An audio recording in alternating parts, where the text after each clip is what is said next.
Il y a une semaine, voire 10 jours de cela, nous avons fait un constat, c'est-à-dire que la Sénélec est en train de couper l'électricité au niveau des écoles. Alors c'est une situation vraiment déplorable, regrettable que nous vivons. Au moment où on parle de qualité des apprentissages, au moment où on déploie des moyens dans ce que vous appelez le paquet pour améliorer le système éducatif. Et c'est à ce moment même que la Sénélec nous impose cette situation. Nous vivons une situation vraiment regrettable. Nous n'arrivons pas à asseoir nos enseignements apprentissages parce qu'avec le curriculum, on a besoin de photocopieuses, on a besoin des ordinateurs, on a besoin de l'électricité pour pouvoir asseoir les apprentissages de manière correcte. Alors donc vous voyez la situation, c'est vraiment regrettable. On n'a pas souhaité. La preuve, on s'est réunis en tant que collectif. On a adressé des correspondances, on a parlé avec notre IF, mais toujours la situation reste la même. Alors donc aujourd'hui, nous avons jugé nécessaire de sortir dans la rue, au moins pour nous faire entendre, parce que nous ne voulons que travailler. Coupure d'électricité au niveau des écoles, au moment où même l'État nous demande de ne pas inscrire ni de réinscrire. Nous n'avons pas de budget de fonctionnement. À l'élémentaire, franchement, c'est l'enfer. Nous sommes sortis aujourd'hui, c'est un avertissement.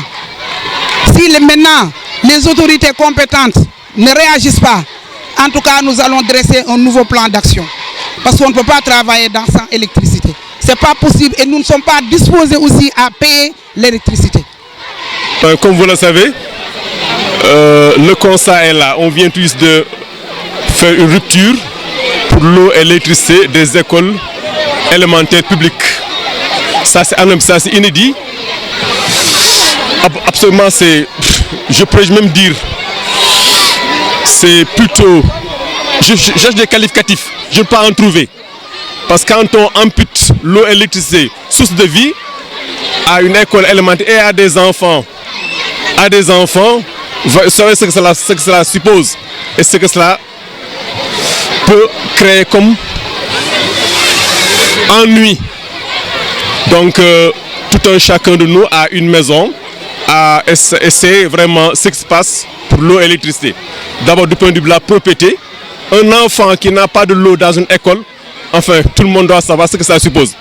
Maintenant nous demandons aux autorités, je ne veux pas faire de dichotomie entre l'autorité municipale ou l'autorité locale ou bien l'autorité administrative, mais tout un chacun doit être interpellé pour que la situation puisse revenir rapidement et dans les plus brefs délais.